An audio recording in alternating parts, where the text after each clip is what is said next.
Bonsoir. Vous m'entendez bien? Voilà. Je suis Adrien Mello, je travaille dans le département d'informatique de la faculté des sciences de Lyon. Et j'ai le plaisir de vous accueillir ici. Je suis vraiment déjà très heureux de voir autant de monde pour cette conférence. Je ne vais pas en parler ici, mais ça me touche beaucoup que Brendan McKay fasse cette conférence parce que en fait, les recherches effectuées dans mon labo dépendent très fortement, et il y en a certains ici qui le savent très bien, des travaux réalisés par Brendan McKay. Je vais commencer par quelques remerciements et puis je laisserai la parole à Yann Futcheber pour vous montrer un petit peu qu'en dehors de son hobby qui est entre autres de travailler sur les codes de la Bible, Brendan est en fait un scientifique hors pair, très humble, donc je pense que c'est nécessaire que quelqu'un d'autre vous présente ses résultats. Bon, d'abord, voilà, je vous remercie encore une fois d'être venus si nombreux. Je voudrais remercier aussi Cité Cocaré, qui va bientôt s'appeler Mu11, donc l'équipe de Francesco Lobulé pour le travail hyper efficace qu'ils font à chaque fois et encore cette fois-ci pour cette conférence. Je voudrais également remercier, ça c'est un peu particulier, d'après Francesco c'était plus fait depuis 10 ans, je voudrais remercier ma collègue de la faculté de traduction et d'interprétation Axel Desmond, ainsi que deux étudiantes qui sont Sarah Delinis et Marie Lenikov, et qui vont vous traduire aujourd'hui donc, cette conférence pour permettre que même si vous ne maîtrisez pas l'anglais, vous puissiez en profiter. Donc je ne sais pas si on peut peut-être faire un petit test au niveau de la traduction. Vous avez déjà essayé? I don't know if it works. Ok. Alors, ça a marché? Non, vous n'avez rien entendu? Vous dire, c'est un channel, hein, donc si j'ai bien compris, le canal 1 c'est pour le français et le canal 2 pour l'anglais. Ça va, ça marche pour tout le monde? Parfait. Je voudrais également remercier la Fondation Franqui, donc, qui indirectement a permis la conférence de ce soir. Alors, la Fondation Franqui donne toute une série de mandats et de bourses prestigieuses à des scientifiques de renom. Et si Brendan McKay est aujourd'hui dans cette salle, c'est grâce à un mandat de professeur international Franqui qu'il a pu obtenir. Ce mandat a été soumis par l'Université de Gand, entre autres par Yann Futcheber, mais en collaboration avec l'ULB et l'Université de Mons, et ce qui a permis à Brendan d'être ici en Belgique pendant 3 mois. Et donc il repart dimanche matin, il va très tôt le matin, si j'ai bien compris. Donc c'est vraiment un dernier moment pour pouvoir partager ce moment avec lui. Et donc voilà, donc je voudrais également remercier Yann Futcheber, qui est donc postdoc à Gand, mais également postdoc dans mon labo, qui va vous présenter maintenant, brièvement en tout cas, l'étendue de recherche de Brendan. Et bien sûr, je vais également remercier Brendan de nous faire cet exposé. Voilà, une bonne conférence.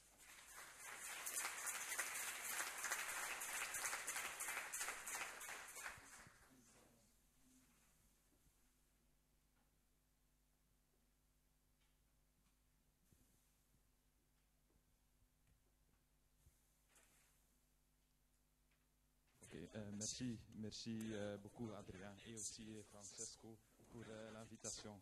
Donc maintenant je vais parler en anglais. Otherwise, for the translators, it would be the game this far, so let's speak in English. Okay. So I'm Jan Hoetgeber. I'm a postdoctoral researcher of the FWO at Ghent University, as well as a postdoctoral researcher of the FNRS here in Mons. And together with Gunnar Brinkman from Ghent, Adrien Mello from Mons, and Bernard Forts from ULB, we are really very honored and proud to be able to serve as promoters for Brendan's Franqui Fellowship. And we are of course also very grateful towards the Franqui Foundation for offering us with such a unique opportunity. So the topic of Brendan's talk today will be about Bible codes, but actually the Bible codes are only a tiny part of his work. So like Adrien said, and this very short presentation, I will give a very short and incomplete overview of some of Brendan's more typical or more usual work. And actually, his main field of research is in computational graph theory. That means that he is using computational methods to solve problems in graph theory. and I'm sure everybody knows computers very well, but probably I should say a few words about graphs. So graphs, what is a graph? Well, a graph consists of a set of vertices, which you can see here, and a set of edges which represent connections between these vertices. And even if you have never heard about graphs before, I'm almost certain that you already came across graphs, even perhaps without possibly really realizing it, because they really have a lot of applications. For example, in geography, graphs are being used to model road networks. So, for example, here is a graph model of this road network. So the vertices represent crossroads, and the edges represent streets connecting the crossroads. So then, using such a graph model, you can, for example, run an algorithm to determine the shortest paths between 2 points, exactly as is being done in GPSs. Also in chemistry, graphs are being used to model molecules. So this is a molecule, benzene, and this is the graph model of it. So here the vertices are the atoms, and the edges represent the bonds between the atoms. Or for example, also in social networks, where the vertices represent people, and the edges represent connections or friendship relations between these people. And then you can, well, with these colors, they applied some sort of clustering algorithm to it. Okay, so these are some places where graphs occur. And one of the main parts of Brendan's work, or where he did really a lot of work, is on the graph isomorphism problem. What is this? Well, very informally, two graphs are isomorphic if they represent the same structure. For example, here you have two graphs, and at first sight these look like different graphs, but actually if you take this vertex here and you move it like to here, like I will do now, did you see? So we took this vertex and we move it there, and you see actually these two graphs are exactly the same. So we say that these two graphs are isomorphic. Of course, for such a small example, it's really easy to do this by hand, but if you have large, complicated graphs, this is really a very, very complicated problem. So Brendan designed a very efficient algorithm to determine if two given graphs are isomorphic or not. And what is really typical about Brendan's research is that he not only designs algorithms on paper, but he also makes practical, very efficient implementations of them. So he also implemented his graph isomorphism algorithm, and it's called Naughty, and it's really the fastest algorithm for graph isomorphism out there, and it's really being used by a lot of people, because, for example, his article describing the algorithm is already cited more than 2,000 times, and this is really a huge number of citations for a mathematics paper. Okay, so this is one part of his work on graph isomorphism. He also did a lot of, and is still doing a lot of, important work on structure enumeration, and there the goal is to generate all non-isomorphic structures from a given class, usually from a given class of graphs. So for example, he developed or designed the fastest generator for fullerenes out there. So fullerenes are a special kind of chemical graphs, and here you can see some examples. And perhaps you have heard of carbon nanotubes, because nanotubes are a special type of fullerenes, a subclass of fullerenes. And this is an example of a nanotube. And especially these nanotubes have a lot of very promising applications, because, for example, nanotubes, as the name suggests, are very small, and certain types of nanotubes also conduct electricity. So researchers are trying to build microprocessors, so building faster and smaller processors to have smaller and faster computers. And actually, it was only in the news last week that researchers from MIT managed to build a working prototype of a computer built using nanotubes. And so here is a picture of it, but I should say it's only a prototype, because their prototype is like a lot slower than the fastest computer 20 years ago, so there is still a lot of work to do, but at least we're heading in the right direction. Another, perhaps more fun application of nanotubes is Vanta black, and it's kind of black paint, and Vanta stands for vertically aligned carbon nanotube arrays. So it's a kind of paint, it's the darkest material on Earth and absorbs almost all of the light. So for example, here you can see 2 statues, and this statue here was just painted with Vanta black. So here you can't see the shades, you can't see any shapes on it. Similarly, here's another drawing. So this is wrinkled aluminium foil, and also here in the middle it is wrinkled, but you can't see the wrinkles because it's entirely black, painted with Vanta black. So of course, this is Vanta black is fun for slides, but it's also, I guess, mainly used by the army and such things for camouflage purposes. So this is another application. He also designs other generation algorithms, for example, for polyhedra. Don't worry, I won't give a mathematical definition here, but let me just say it is a very important class of graphs in mathematics, and it's some sort of 3D objects, and I guess at least you will agree that at least the pictures look nice. So it's really, in mathematics, it's really also not only the pictures look nice, but it's really also an important class of graphs. And there he also has a very important algorithm for that. He not only works on the generation of graphs, but also of other structures. For example, on Latin squares. And what are Latin squares? For example, a Latin square of order n is simply a 2-dimensional matrix, which is consists of n rows and n columns. And they are filled with n different symbols in such a way that every symbol occurs exactly once on every row and every column. So these are 2 examples of Latin squares of order 4. So you can see that every number 1 up to 4 occurs exactly once in every row and every column. So you can see the famous Sudoku puzzles are a very special kind of Latin squares. And together with Professor Ian Wanless from Monash University in Melbourne, he was able to determine the number of Latin squares up to order 11.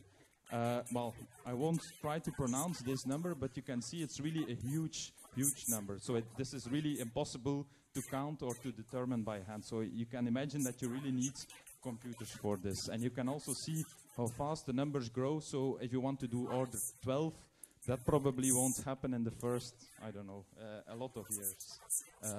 So this is another example. He also worked on computational proofs. For example, for his work on Ramsey theory. And the Ramsey theory is basically the theory which studies how order or structure arises from chaos. And, together with Staszek Radziszewski, who you can see here from the Rochester Institute of Technology in New York, he probably has the record for the shortest article title ever, because their article is simply titled R4,5 equals 25. And what does this stand for? Well, it stands for that the Ramsey number of 4 and 5 is equal to 25. I guess probably that doesn't help either. But what does this mean? It means that because Ramsey numbers are also a solution to the party problem, it means that if you have organized a party of 25 or more people, there will be at least 4 people who mutually know each other, so they can speak to each other, or there are at least 5 people who mutually don't know each other, so they can get to know each other. So of course you might wonder, okay, this is useful if you're organizing a party, but other than that, who on earth could be interested in this? Well, if you can see from the picture, it was taken quite a few years ago. I hope you will agree, Brendan. So this was done a lot of years ago, and it's actually the last classical Ramsey number which was determined since then. So it means it's really a very difficult problem within mathematics. So it's kind of a benchmark problem. And any progress on Ramsey numbers is likely, because it's so complicated, is likely also to yield progress on other algorithms or other problems within mathematics. So that's why it's also useful. Okay, almost done. So all the results I described so far were mainly computational results, but he also obtains several purely theoretical results. For example, he introduced, for his work on large random graphs, he introduced two of the main techniques for studying the structure of such large random graphs. And why is this important? Well, these large graphs can, for example, represent road networks or computer networks, social networks, and so on.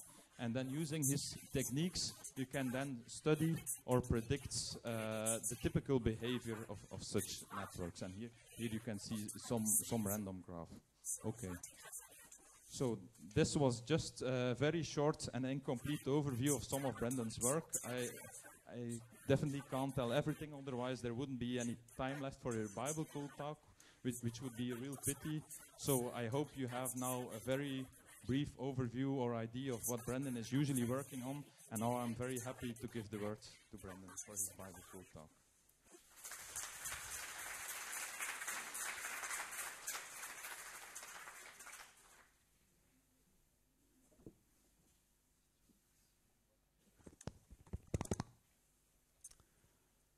Well, thank you to Adriaan and Jan for a very kind introduction.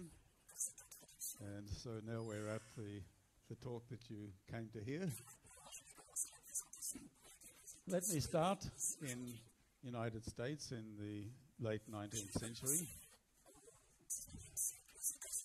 Ivan Nikolaevich Panin was, I shouldn't talk into that one at the same time, was a Russian who immigrated to the United States.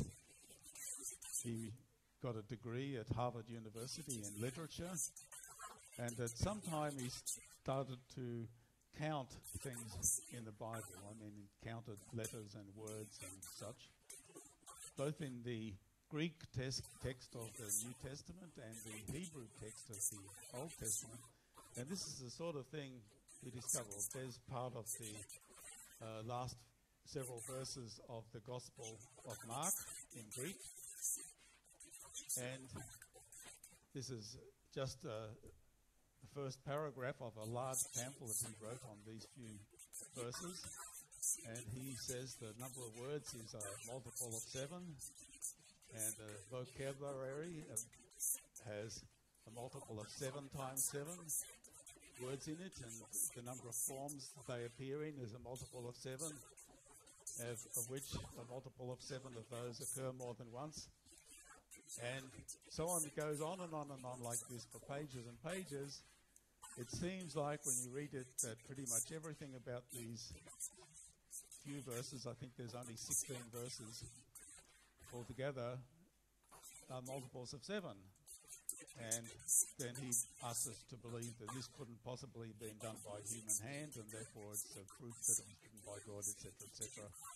And not only that, it's proof that this is the real text that hasn't been corrupted, because otherwise your multiples of 7 would have been disrupted. Okay, I'm not going to tell you what's wrong with that. I'll leave that for you to work out. But you can ask me at the end if you haven't worked it out. Let's move forward by some couple of generations. Rashad Khalifa was an Egyptian chemist who emigrated again to the United States. He became the imam of a mosque in Tucson, Arizona. And one of the things he did was he started to count things in the Quran, rather similar to what Panin was doing with the Bible. So the Bismillah, which is the opening statement of the Quran, and most of the chapters, has 19 letters. So whereas Panin preferred the number 7, he didn't only use 7, but that was his favorite number. Khalifa preferred the number 19, and he says the number of chapters is a multiple of 19, and the first chapter that was revealed to Muhammad is a multiple of 19 letters, and so on and so on and so on. He has several books, maybe 4 or 5 different books, full of features of 19 that he found in the Quran. Unfortunately, it went a bit to his head. Panin was obviously possessed. Apparently, he left 43,000 pages of notes about his features of 7. Only a tiny fraction of which has ever been published.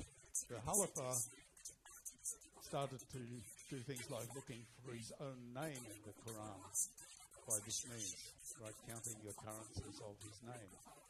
And at some point he decided that his patterns would work better if we removed 2 verses from the Quran, which is obviously something you're not supposed to do. And he also discovered that he was a messenger of God, which is also a very serious matter, because in strict Islamic belief, Muhammad is the last messenger of God. You can't have another one. So he declared himself to be another one. And for this, he was actually killed. Somebody entered his mosque in 1990 and stabbed him to death. So now we're on to, this is an equal opportunity talk. This is Rabbi Michael Weissmantel. He has a very interesting life story. He was the rabbi of a small community in Slovakia. At the time of the Holocaust, he and a group of other Jews attempted to save the Slovakian Jews by giving large sums of money to Nazi officials to get them to delay the transportations. And for a while they thought it was working, although he never had quite enough money.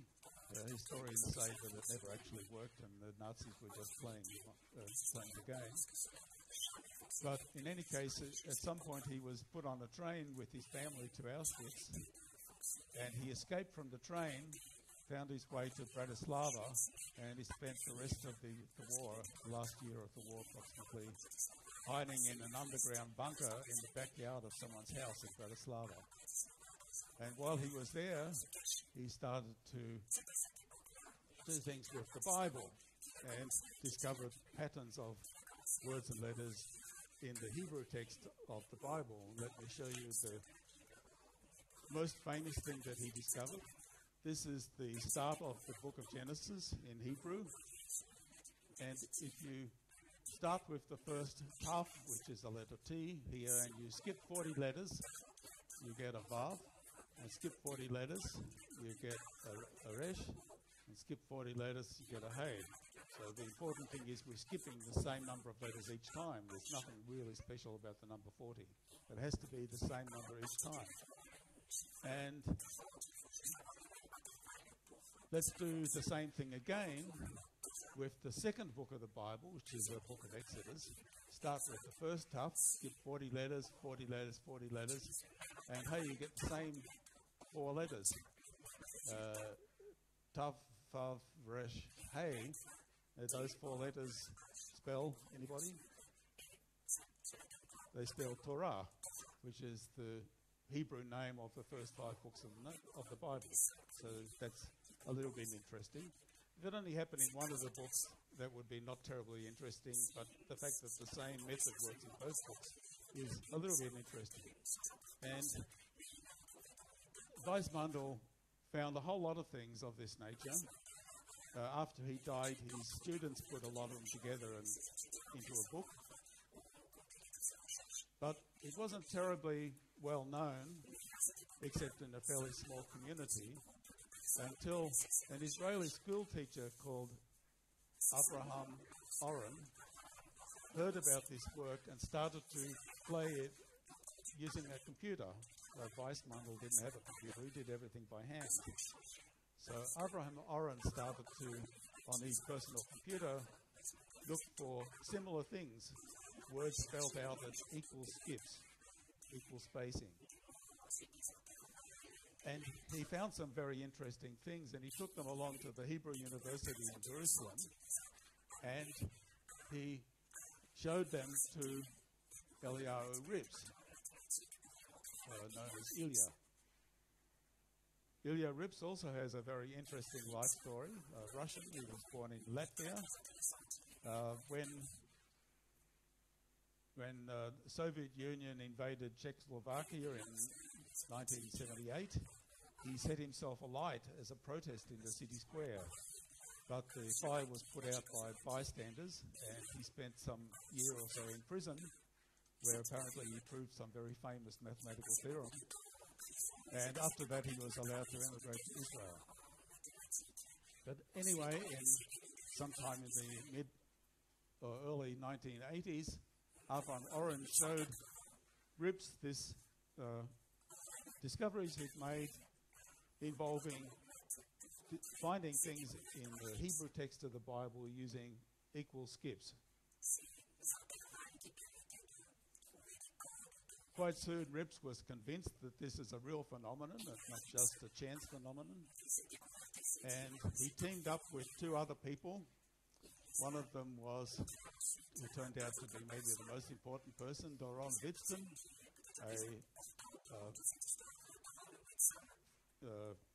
he started a PhD in physics and didn't finish. And Yoav Rosenberg, a young student who knew how to program computers, because they needed a computer to do this sort of work. And they started to work on this thing, and they discovered an important way of displaying the results, which I'm going to demonstrate to you using an example in English to start with. So here is part of the Bible in English. As with all these pictures, I've removed all the spaces and punctuation. I've just got the letters. I put in little dots just to show you the separation between the letters so you can see that it's actually text. So it says, up here it says, my statutes and my laws and Isaac, etc., etc. So now if we've written it in the text in a rectangle using exactly the same number of letters in every line. And then we found in straight lines with equal spacing between them, here the word Bible, B-I-B-L-E, goes up there, and the word code over there goes like that, okay?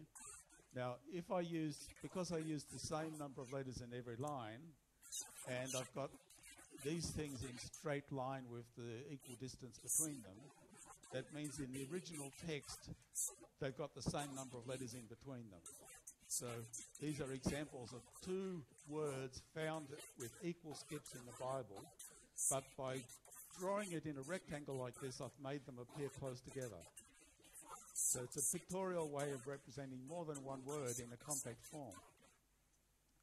Now, sometimes when you do this, the length of the line that you have to use is very long, even thousands of letters.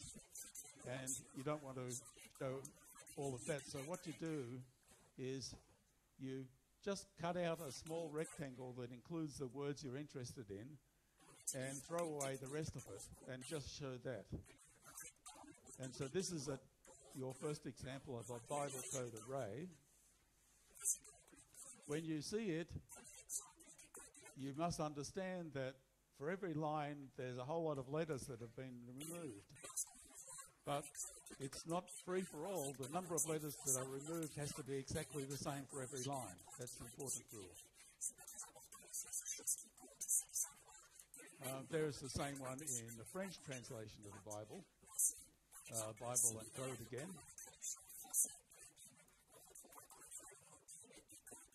Now, they found that when they searched for pairs of related words, what does related word mean? Well, like rain and umbrella are related words. Hammer and anvil are related words.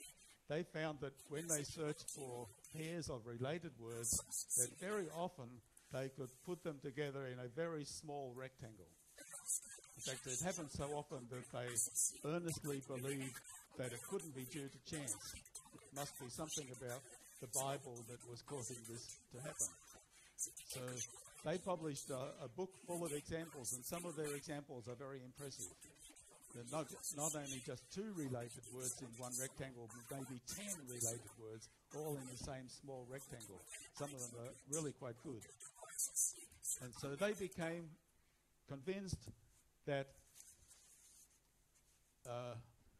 these occurrences did not occur by chance. The question is now, how can you prove it or disprove it? Chance can be misleading sometimes. And Rips was a real mathematician. He's a very strong mathematician. And so he was thinking, how can I make a scientific experiment which will prove or disprove this apparent phenomenon that related words occur close together. Well, now it gets a little bit mathematical, but not for very long. He designed a function, I'll call it C of W1 and W2. So we give it two words and it gives you a number. And roughly this function, I'm calling it distance function, it tells you how small a rectangle can you fit these two words in. And the value is between 0 and 1. If the value is very close to 0, it means you can fit them in a very small rectangle. I'm approximating. The actual definition goes for pages and pages of messy mathematics. But approximately it means if the number's small, you can put them in a small rectangle together. And if the number's close to 1, then you can't. Not only that, but Rips designed this function so that if everything was due just to chance, as if the Bible was some just random letters, then the values of this function should be equally distributed between 0 and 1. Should get just as many close to 0 as close to 1 or close to a half, whatever. Approximately equal distribution. And so now this provides us with the opportunity for an experiment. You get a whole lot of pairs of related words. You calculate the value of this function, and then you see, does it give you a uniform distribution between 0 and 1 or not? So what related words will we choose? Well, they're religious Jews. For them, the great rabbis of the Middle Ages are an extremely important part of human history. And they thought that information about the great rabbis is likely to be encoded in the Bible. And so they thought, well, we make a lot of pairs of related words using information about the great rabbis. This has another advantage, because the rabbis lived 1,000+ years after the Bible was written. If they do discover that information about the rabbis is encoded in the Bible, then it couldn't have been put there by humans. Like, the time is not quite right. The Bible was written way before the rabbis lived. So it has that second advantage.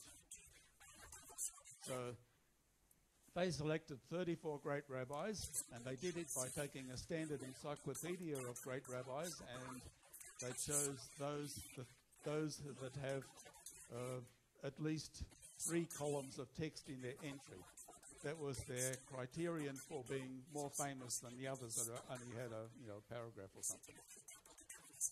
And as word pairs, they used the name of the rabbi and the date of their birth and death. So in Hebrew, you can write numbers and therefore dates using only letters, so you can make a word out of it. And here's an example. Maimonides, perhaps the most famous medieval rabbi in Hebrew, is called Harambam. There is Harambam there. And he was born on the 14th of Nisan. That's a month in the Jewish calendar. And there it says 14th of Nisan. So here we have 2 words in Hebrew, and we can use our function to measure the distance between them. How small a rectangle can you fit both these words in?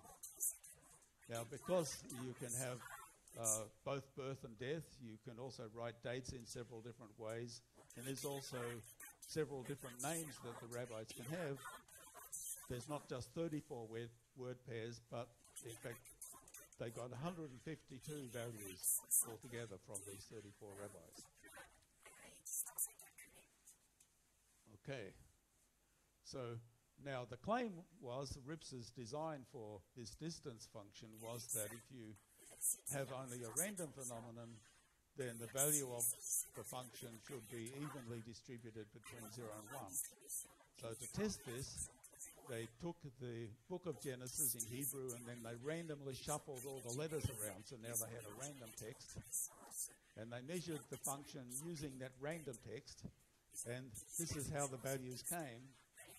So these ones down here, this is a histogram of values. So it goes from 0 to 1.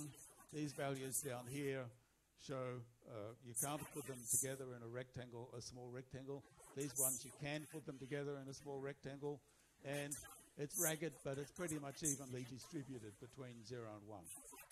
If you perform a formal statistical test for whether this is uniform, it passes.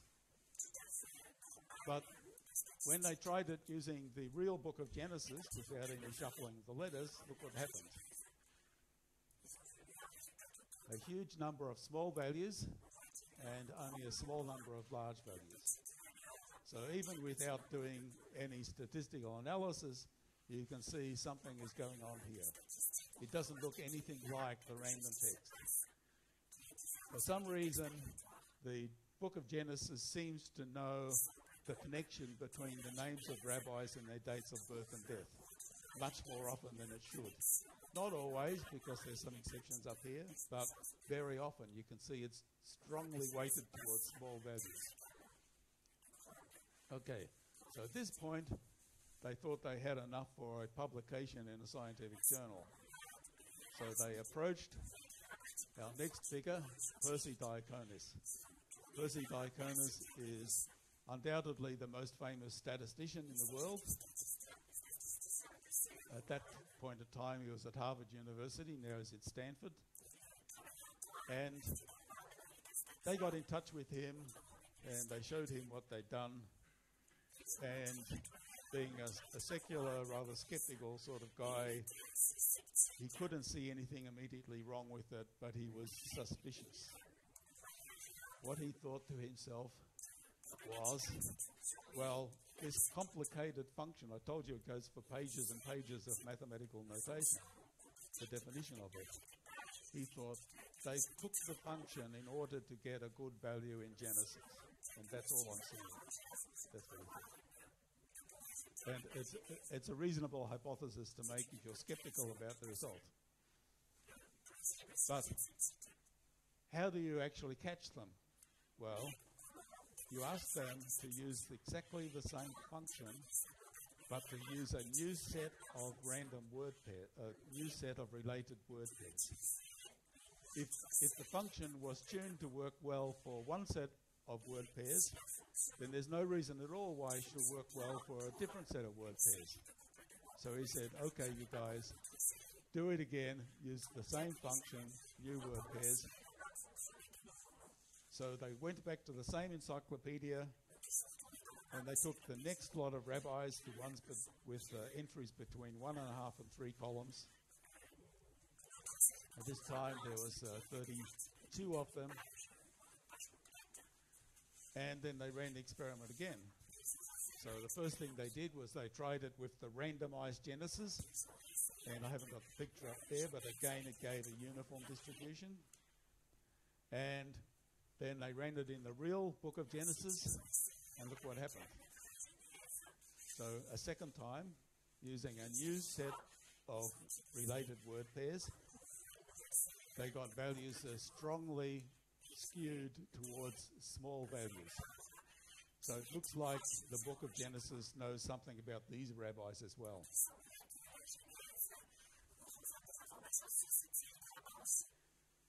The next hypothesis that Diaconis had, well, maybe a real text written by a human has properties that a randomized text doesn't have.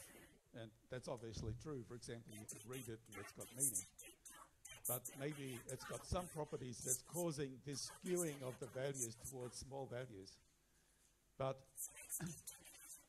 when they tried it in other real texts, such as the Hebrew translation of War and Peace, they got a uniform distribution.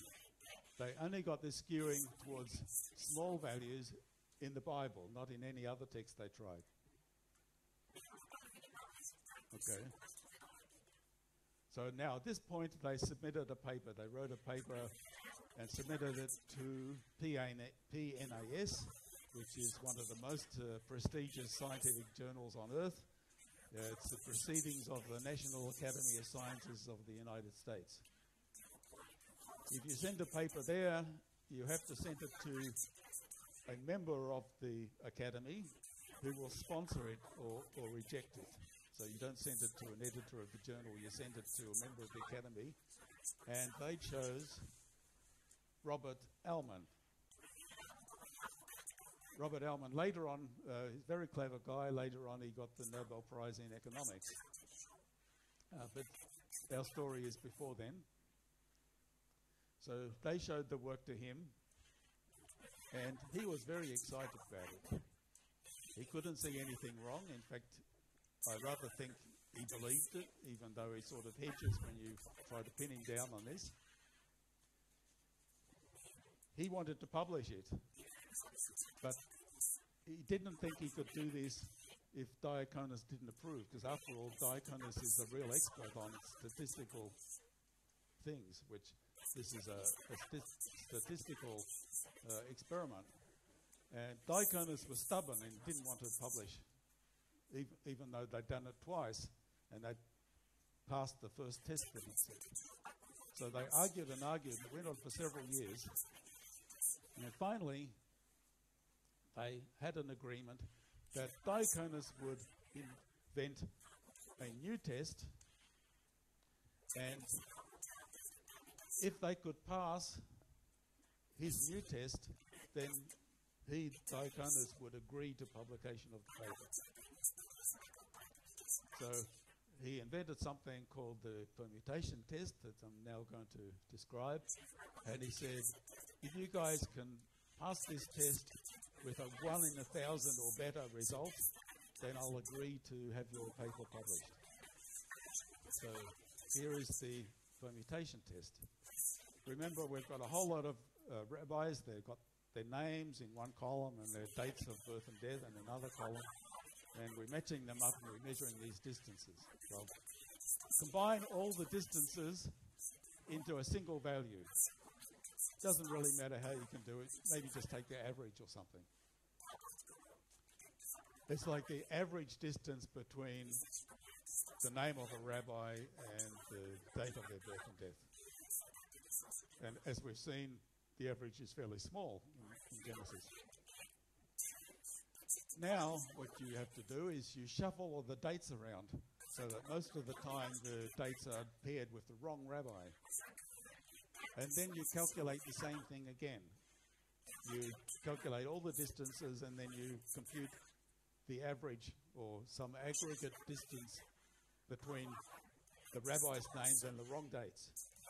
And you do this over and over, shuffling the dates around 1,000,000 times, so that altogether you get 1,000,000 numbers. Only the very first of those 1,000,000 numbers is the one corresponding to the correct matching between the names and the dates. And then you see, where does that number corresponding to the correct matching lie in amongst the 1,000,000 numbers that you obtained? Okay, now, Diaconus was 100% sure. He slept well at night. He thought they can't possibly pass this test at a 1 in 1,000 level that he demanded. He didn't sleep well the next night because they got 1 in 62,000 on this test.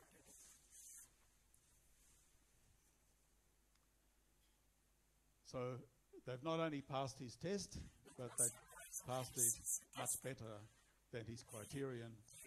And so now, according to the agreement, he was supposed to agree to publication of the paper in P&AS, but he refused. He reneged on the deal. Alman is still angry today after that many years. But some years later, a new version of the paper, which actually was ghost-written by Alman, to polish it up and make it look more scientific. It was sent to a different journal with Diaconus' agreement. The other journal is called Statistical Science. It's a review journal in statistics. Quite a good journal, reasonable scientific credentials. And the journal sent it to several top statisticians to review. They didn't believe it, but they couldn't find anything wrong. The editors of the journal mulled it over. They didn't believe it either, but they couldn't find anything wrong, so they published it. And then, unusually, they published it with a note from the editor attached to the paper that said, "Our referees were baffled. The paper is offered as a challenging puzzle." They didn't say we believe it. They said, "Here it is. it's up to you readers to figure out what's happening here, because we don't believe it, but what's wrong we don't know. Now, maybe I've been using WRR, that's Witztum, Rips and Rosenberg. They're the three people who were doing these Bible code experiments. Now, they also did other experiments. I know of about 20 that they ran, not only using the names and dates of great rabbis, but lots of other things like the names and the places where they were born, things like that. And they always got very strong positive results. A guy called Harold Gans, who used to be a cryptographic mathematician at the National Security Agency of the United States, ran another experiment, and he also got a very strong positive result. So things are looking pretty well for the Bible, for the codes in the Bible. What to do about that? Well, meanwhile, there's an American journalist hanging around, Michael Drosnin, was in Israel looking for a story, and he heard about these Bible codes, and he went to visit Eliyahu Rips at the Hebrew University, and Rips showed him a particular example.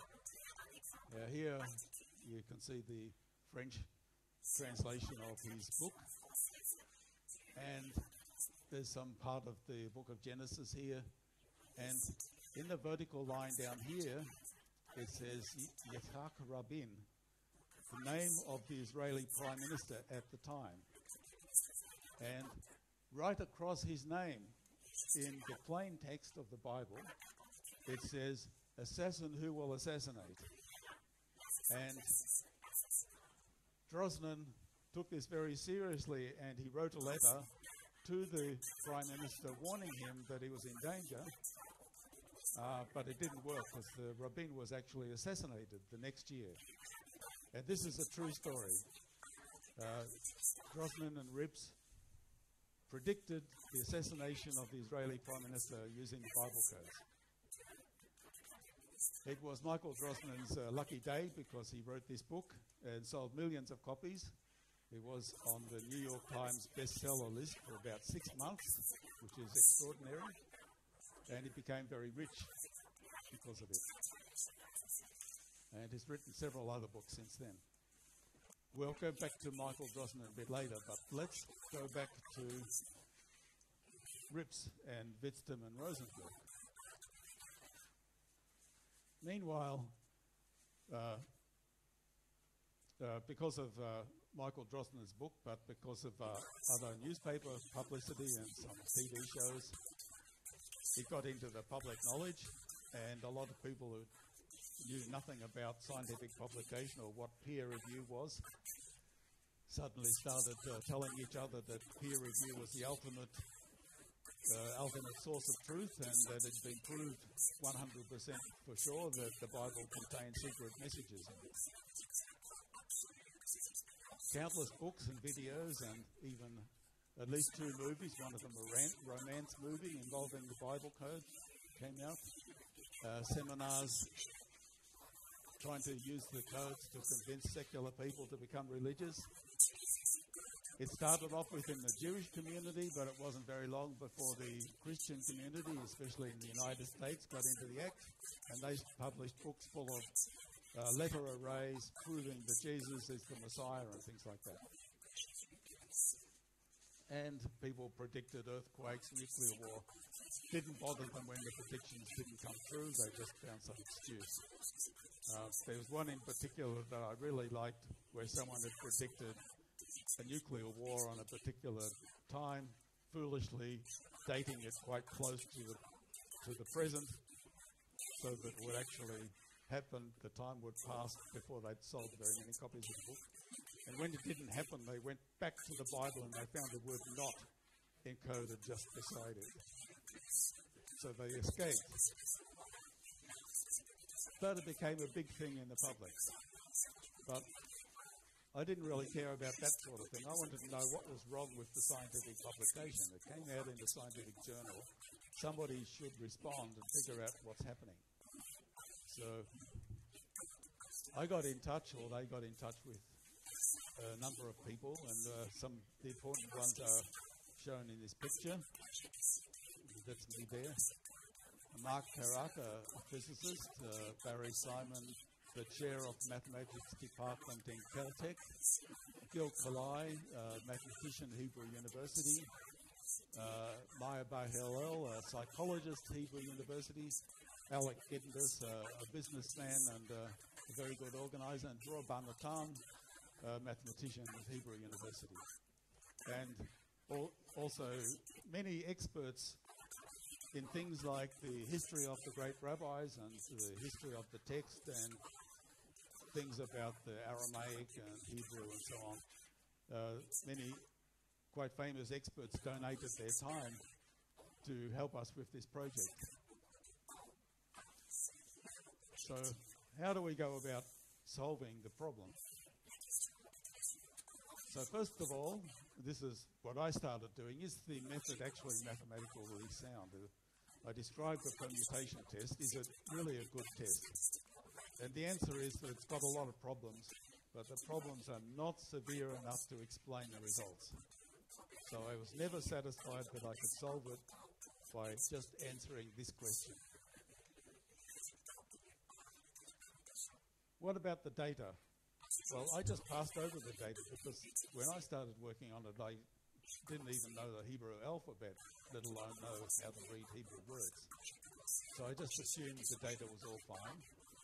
But of course, my colleagues in Israel had no trouble reading the Hebrew. On the other hand, they were mostly secular people, so they didn't know very much about the rabbis from the Middle Ages. But then we got some tips from people in the religious community, in the Haredi community in Israel, if you know what that is, suggesting that maybe there's some problems with the words that are used for the rabbis. And so we started to explore that. So how did they describe their data collection? In particular, the collection of the names of the rabbis. Well, they wrote in their paper, the list of names for each rabbi was provided by Professor Shlomo Havlin on the basis of a computer search of the Responsa database. The Responsa is a standard database of rabbinical writing.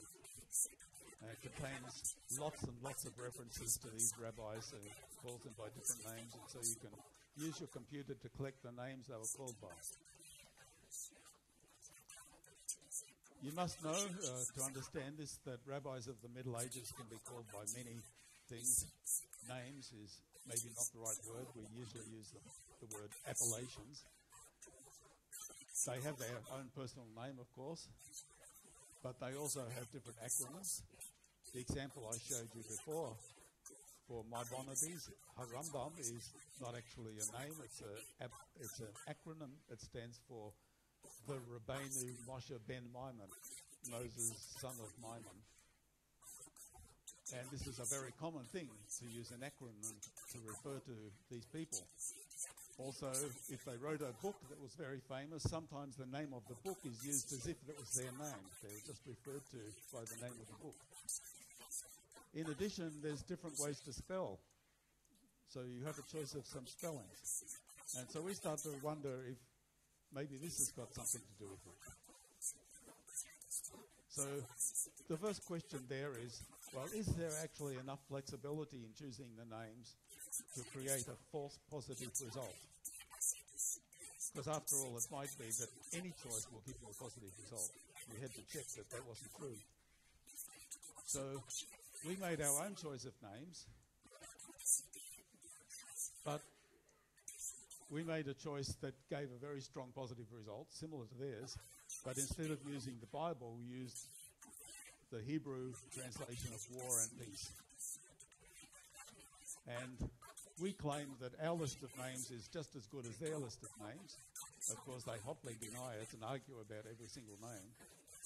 But that was the first thing we did. What sort of flexibility is there actually in choosing names? I mentioned choosing different spellings, and that's one. But there's more than that. the names are supposed to follow some set of rules for choosing names that they provided. But the rules can't always be unambiguously followed. For example, there's one spelling rule for German names and a different spelling rule for Yiddish names. If you know Yiddish, it's written using Hebrew letters, so you can actually just use that name without transliterating it into Hebrew, whereas a German name using German letters has to be transliterated into German, and there's some rules for doing that, transliterated into Hebrew, sorry. So what do you do about a German name that's been copied into Yiddish? Do you use the rules for the German name or the rules for Yiddish names? And it can give a different answer. And you could argue either way. Or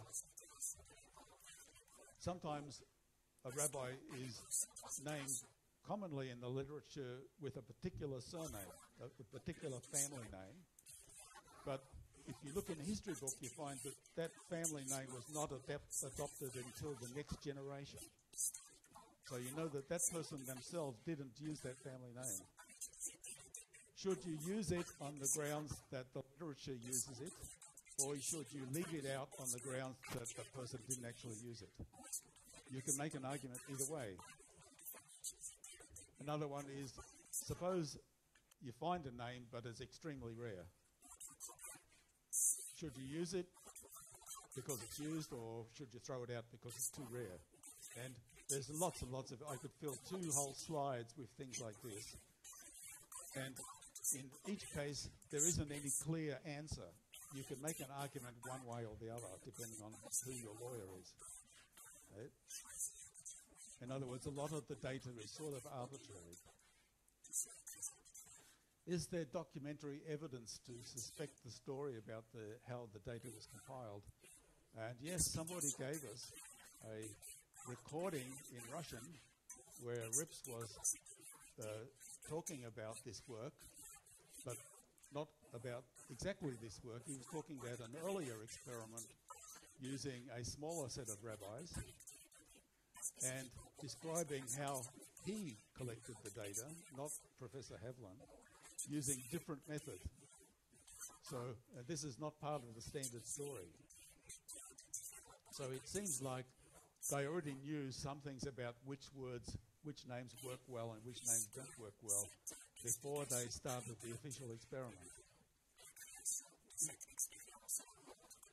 Well, in science, if you doubt the result of an experiment, you replicate it. That means you run it again as independently as possible, and you see you get the same result. So we paid quite a large sum of money to several experts in rabbinical history. We told them which rabbis we were referring to and said, go away, make list of names for these rabbis according to your best professional judgment. And then we ran the experiment using that list and got a totally negative result, not the slightest sign of anything interesting happening.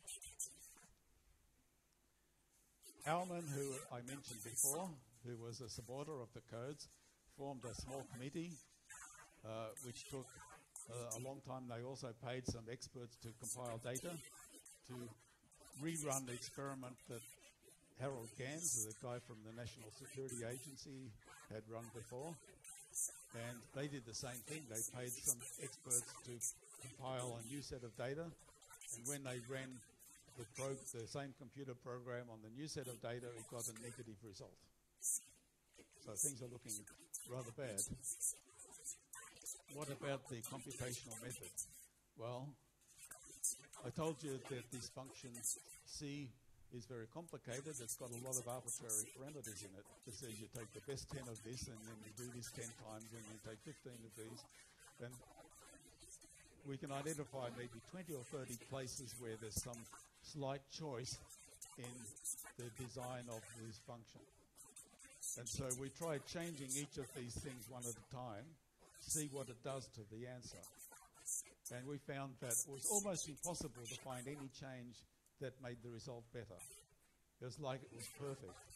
everything we changed about the distance function made the result worse. Now we think that's not because they tuned the function to work well on the data. Remember, after they'd got a good result on the first list of rabbis, they did it again for the second list of rabbis. And so if they tuned it to work well for the first list of rabbis, there's no reason why it would work well for the second.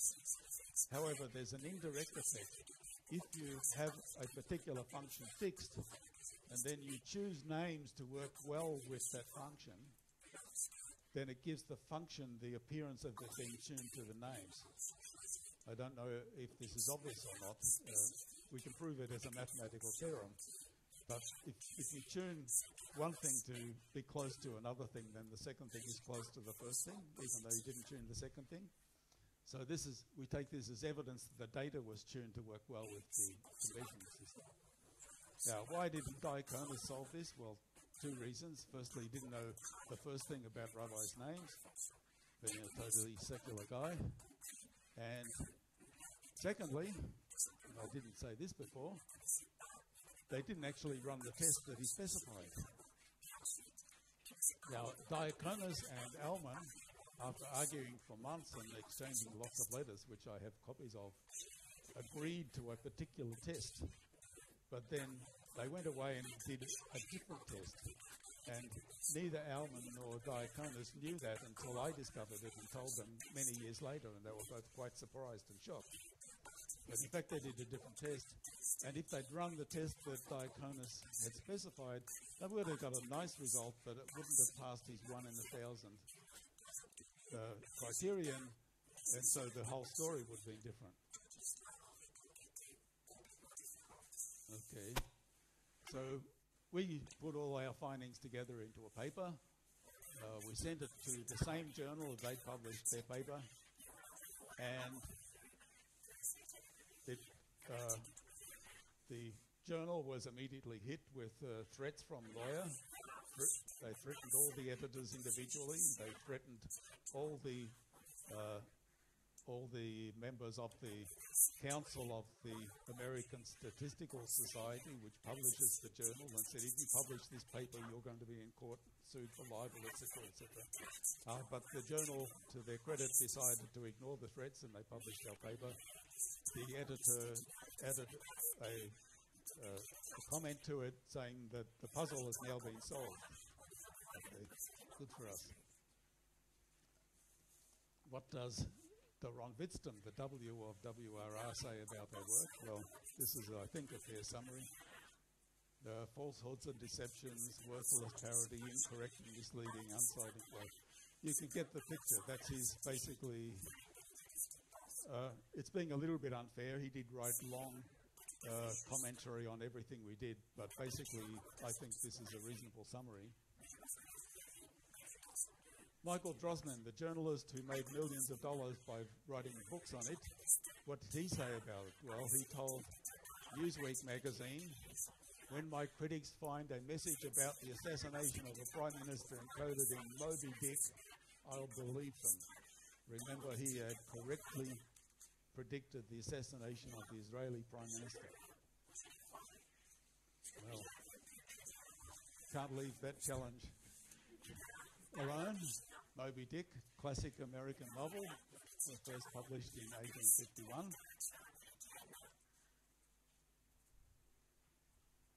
Prime Minister Indira Gandhi of India was assassinated in 1984. You can see I Gandhi down here and the bloody deed across her name.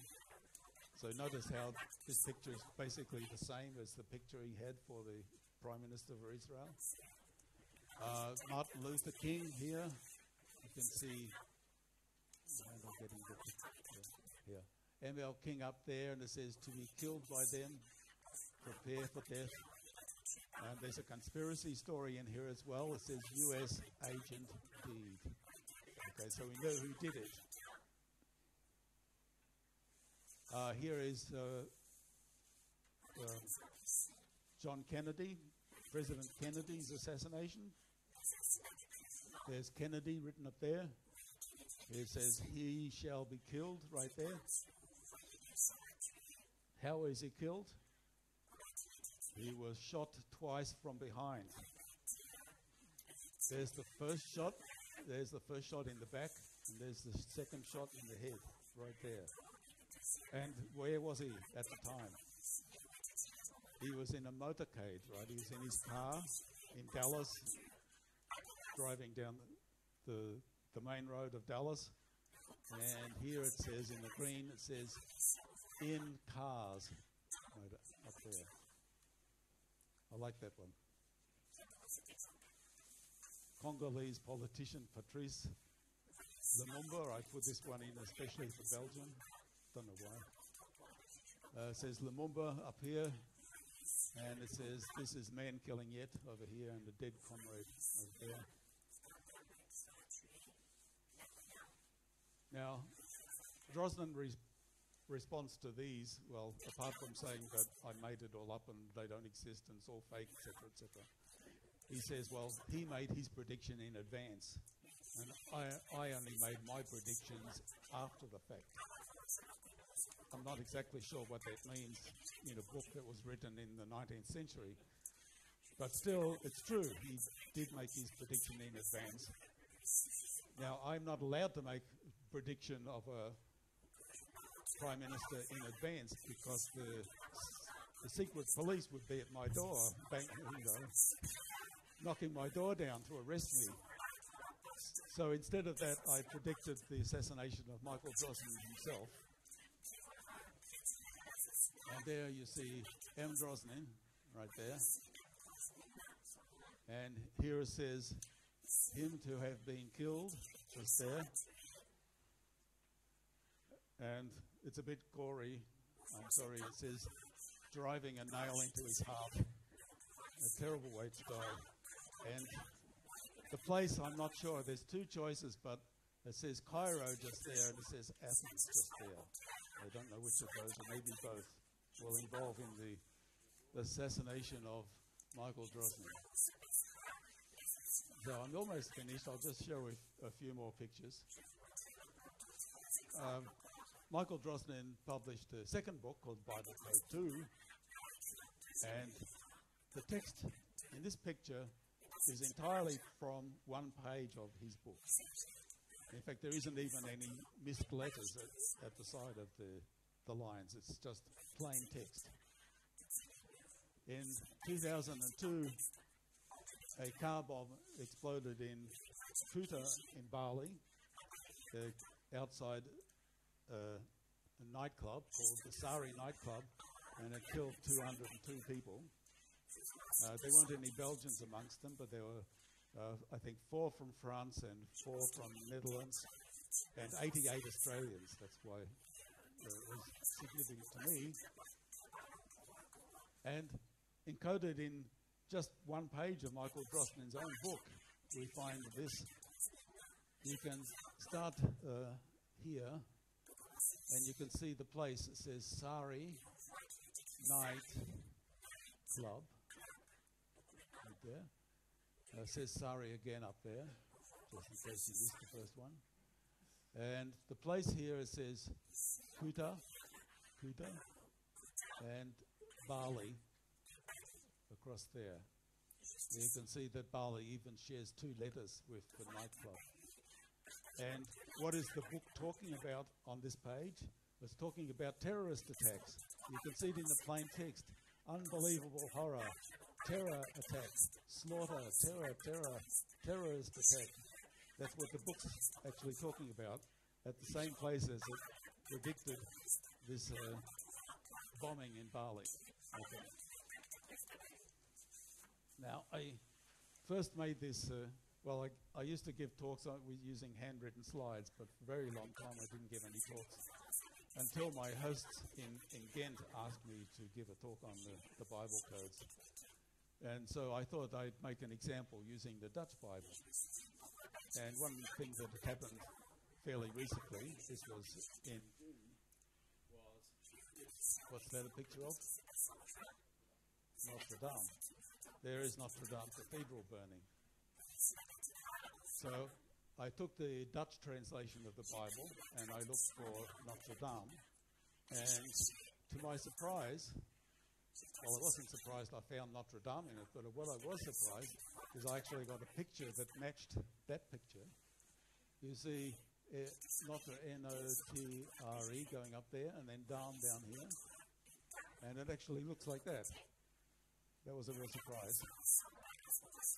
You can see why people believe it. If they're inclined to believe it, you keep finding things that are really surprising, and that confirms your belief, and you believe even more strongly.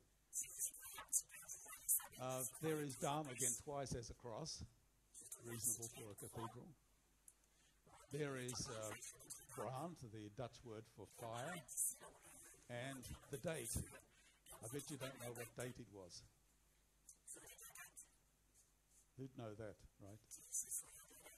We'll ask the Dutch Bible what date it was. Down here, April, and there, 15. It was on April 15.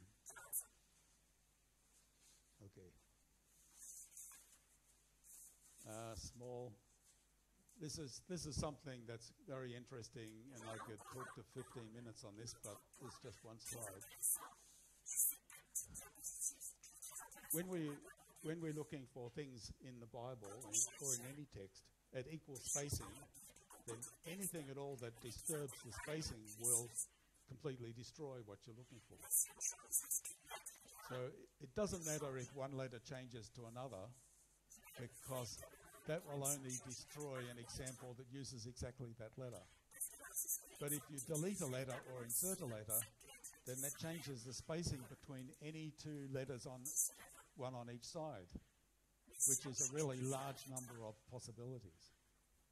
So it turns out that if you take the current Hebrew text of the Bible and you change just a small number, say 7 or 8 letters at random, you delete, say, 7 or 8 letters, then all the claimed phenomena about the Bible code just evaporates, because 7 or 8 letters deleted in random places is enough to destroy almost all of the codes that the strength of the phenomenon relies upon.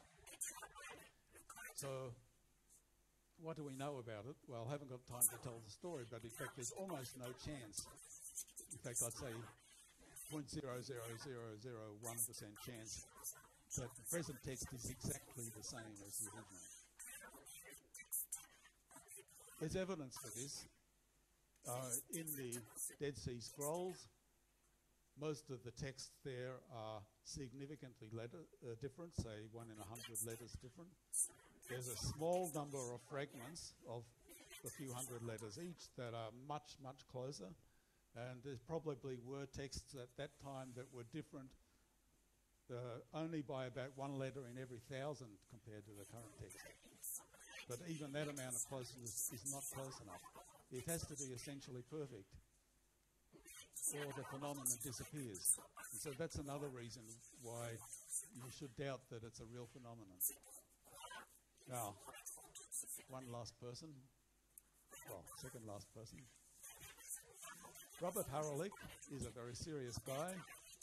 He's at the City University of New York. Until recently, he was the president of the International Patent Recognition Society, which is a highly relevant discipline. And Robert Haralick is a firm believer in the codes.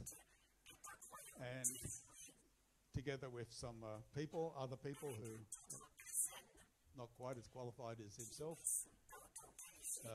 and Rips, who is highly qualified, they continue to make experiments. They continue to get strong positive results. And people ask me, well, what about this new experiment? What are you going to do about that one? Well, what we're going to do about that is nothing. So we spend so much time debunking the original claims that someone else can have a turn. To me, it looks like more of the same. And I'm confident that spending enough time on it will debunk some new claims as well, but it won't be me who does it. It just takes too much time. But there are people who keep working on it like that. Oh. How did this come? gracious host, Habituellement, very generously invited me to give this talk, and thank you for doing that. So I thought I'd look him up in the French Bible to see what was there, but that was a bit frightening because maybe he's going to be assassinated or meet some horrible fate. So fortunately it wasn't quite so bad as that.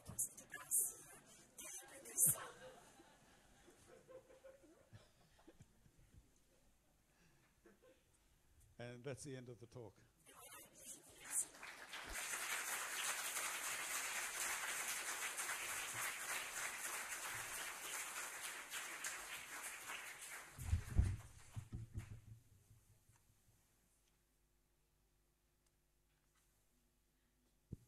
Voilà, on va passer à la séance de questions.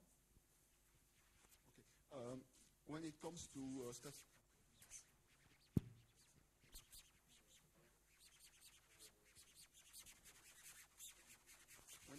statistical science, I remember the first time I heard about the Bible code, and somebody was saying with a straight face that what he found when he had some doubt that what he found was statistically significant. But then there is something that I cannot really figure out. If you are playing with strings of characters, I can easily see how you can compute the statistical significance. But when you look at Kennedy and murder, of course, it is much more impressive than if you find Kennedy and marmalade. So what I don't understand is what you would do if you wanted to prove that there is something there. How would you do, which methodology would you use to compute the significance related to the match, the correspondence, the correlation between the two words? Yes. Something, a problem which is similar to making sense of Nostradamus verses. Yes, so I've showed you two phenomena that are related but not exactly the same. One is the nice pictures like the Bali bombing, which has got words close together, and you can look at that and think, well, that's amazing. But if someone wants to know what is the probability of it, don't believe them if they tell you a number. It's not possible to compute a scientifically valid probability for just a picture. So from the technical point of view, you don't have a probability without a probability space, but now I'm talking gobbledygook. So in order to say whether it's likely or unlikely, you have to know more than just the picture. You have to know what choice I had in making the picture. So to make a picture like that, I didn't just put in a few words and find them. I put in a whole list of words, and the computer told me which ones occurred. And because you don't know how long my list of words was, you don't know how likely it was for me to find something that's as impressive as that. Nevertheless, there are people who try to assign numbers to these pictures. Well, don't believe it. It's completely unscientific. The numbers mean nothing. The only way to make probabilities or statistical significance levels that have some validity is like in the rabbi's experiment. If they really did objectively make the list of word pairs, and then they got this 1 in 62,000, that has an actual scientific meaning. Because that's, if the data is made without any reference to what works and what doesn't work, completely objectively, if the method was designed without knowing what's going to work and what isn't going to work, it's like when you do a medical experiment testing a new drug on patients, you don't deliberately choose the people that you think it will work on, you choose people at random, right? And you're not supposed to know in advance which people the drug is going to work on. You're supposed to be blind to that. So if you do everything correctly, then you can get a scientifically meaningful number out of it. And this is why we spent most of our effort trying to debunk the rabbi's experiment because it has some scientific validity if it was done properly. And the other things were just for fun, really. Especially the things for... I'll tell you that the first time Michael Drosnin saw my pictures in Moby Dick, he was in Italy in a TV studio on live television with a very large audience. He didn't know that I was going to be on the show. The Italian set him up very nicely. I was in Jerusalem, in the old city, in front of big stones. It was floodlights, everything. It was a very nice setting. And I had my Moby Dick pictures. And they showed him my Moby Dick pictures without him knowing in advance that it was going to be. He had no idea what to say. And the audience were basically rolling in the aisles laughing. And he hasn't liked me since then for some reason. So I did it more or less as a bit of fun. But also because there are people who believe in the codes because of these pictures and they don't understand the scientific stuff.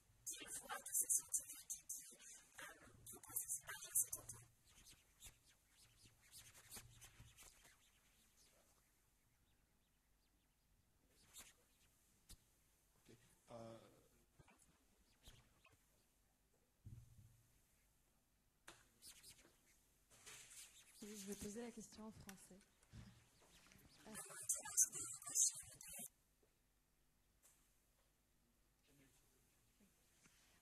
J'aimerais savoir, au final, combien de temps est-ce que la recherche a pris pour démasquer cette supercherie?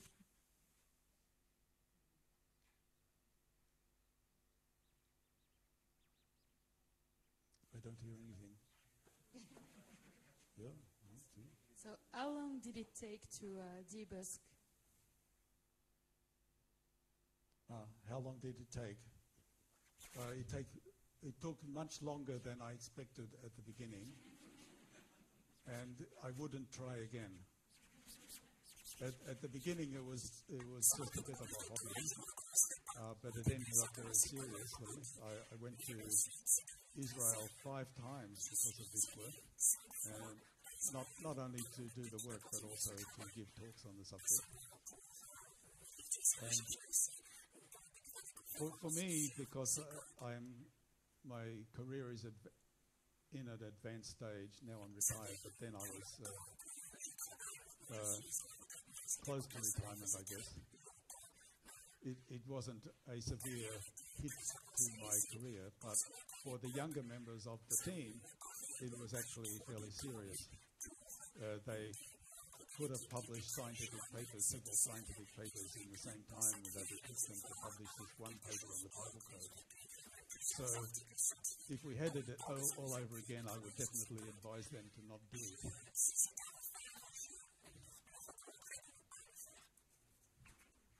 Okay, so my second question is, you use the trick to debunk it in a spectacular way. You use the trick of changing the book. What about changing the search terms and keeping the book? Like, did you try to find some of the characters even in Michael Drosnin's? You can find almost anything you want to find. As long as you have a book that's long enough but not too long. The reason why it can't be too long is if you have a book that's too long, then things tend to be too far apart, so you can't put them together.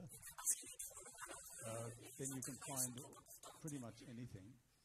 I have some that I almost showed you today, where I have some message in the Bible that says there are codes in Moby Dick. And I have some message in Moby Dick that says there are no codes in the Bible. And again, I did it just for fun, because I could.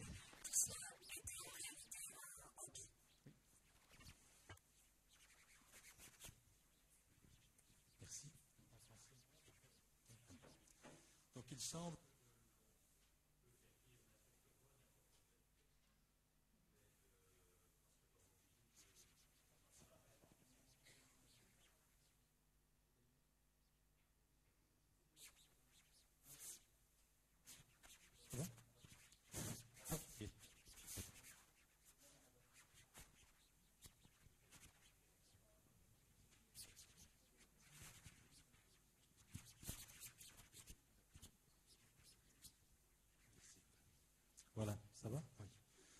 Donc il semblerait que l'on peut faire dire n'importe quoi, n'importe quand être vu que dans Moby Dick on peut trouver un peu tout et n'importe quoi. Ça c'est une première remarque. La deuxième remarque est une question. Est-ce que vous avez étudié la Bible dans son texte original, c'est-à-dire dans la version d'avant la Septante, non traduite en hébreu original, qui ne comporte donc pas de voyelles? Merci.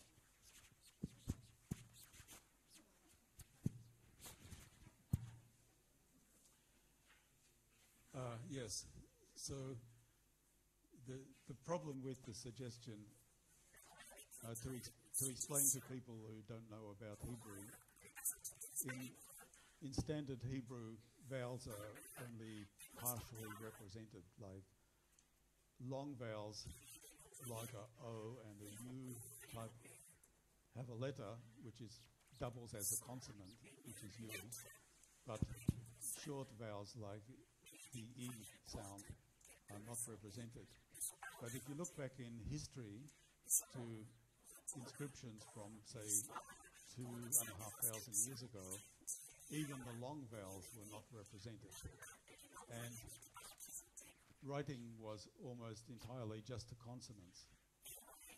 And the chances are that the oldest books of the Bible, when they were originally written, would have been like that, with just the consonants. And the long vowels would have been added later. And this means, an extra letter every word or two words, which would absolutely, completely destroy any Bible code that existed. Of course, we know because it occurs by random, it would just create new Bible codes, but it would be the different ones. It would be nice to have the original text to see what happens there, but the original text is lost, so we can't do that. And there isn't any systematic way of reconstructing it objectively. Une autre question? N'hésitez pas. Dans quelques jours, il repart en Australie, donc ce sera plus difficile.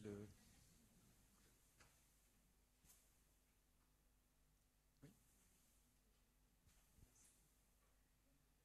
Alors, existe-t-il un logiciel libre de droit et d'utilisation pour trouver un code associé à son nom dans la Bible ou dans Moby Dick?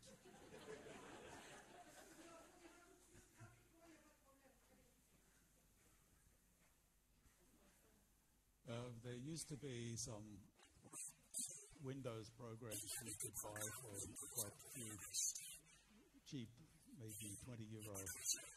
And they were quite good quality and they made nice pictures. I don't know if they're still available because it's not quite so popular anymore to do this type of thing. But probably you can find them and they're not expensive. Encore une question, une remarque, une suggestion?